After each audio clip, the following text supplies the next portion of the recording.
Cancer নাম শুনলেই সবার ভয় ধরে যায়, কিন্তু ভাবো এমন একটা ফিউচারের কথা যেখানে ক্যান্সার শুধু চিকিৎসাই হবে না, বরং কিছু মাইক্রোস্কোপিক রোবটের মাধ্যমে সম্পূর্ণ ঠিক করাও সম্ভব হবে। এই হলো স্পার্ম বোর্ড, যা ক্যান্সার চিকিৎসার নতুন দরজা খুলে দিয়েছে। স্পার্ম বোর্ড হলো বায়োলজি আর রোবোটিক্সের কম্বিনেশনে তৈরি এমন কিছু মডিফাইড স্পার্ম যা ক্যান্সার সেলকে টার্গেট করার জন্য তৈরি করা হয়েছে। তাহলে এটি কাজ করবে কিভাবে? প্রথমে নর্মাল স্পার্ম সেলের মধ্যে অ্যান্টি ক্যান্সার ড্রাগ লোড করা হবে। পরে স্পার্ম বোর্ডকে শরীরের মধ্যে প্রবেশ করিয়ে অল্টারনেট ম্যাগনেটিক ফিল্ডের মাধ্যমে ক্যান্সার সেলের কাছে পৌঁছে দেওয়া হবে, যাতে স্পার্ম বোর্ডটি ক্যান্সার সেলে প্রবেশ করে ক্যান্সার সেলকে নষ্ট করতে পারে। ক্যান্সার ট্রিটমেন্টের সবথেকে বড় সমস্যা হলো ড্রাগ ডেলিভারি, মানে হেলদি সেলকে মিনিমাম ড্যামেজ করে টিউমার বা ক্যান্সার সেলকে ডিস্ট্রয় করা।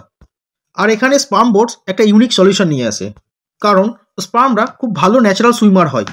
এরা কমপ্লেক্স বায়োলজিক্যাল এনভায়রনমেন্টের মধ্যেও যে কোনো জায়গায় খুব সহজে প্রবেশ করতে পারে। আর স্পার্ম বোটরা ম্যাগনেটিক কোটিং বা ন্যানো রোবোটিক মোটরের সাহায্যে ইকুইপড হওয়ার জন্য এরা সোজা ক্যান্সারের সেলে গিয়ে তাদের অ্যান্টি ক্যান্সার ড্রাগকে ডেলিভার করতে পারে, যার জন্য ট্রিটমেন্ট অনেক অ্যাকুরেট আর হেলদি সেল ড্যামেজ হওয়ার চান্স অনেক কমে যায়।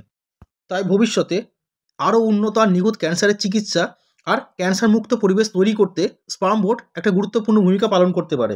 ভিডিওটি ভালো লাগলে লাইক, শেয়ার আর চ্যানেলটিকে ফলো করতে ভুলিও না।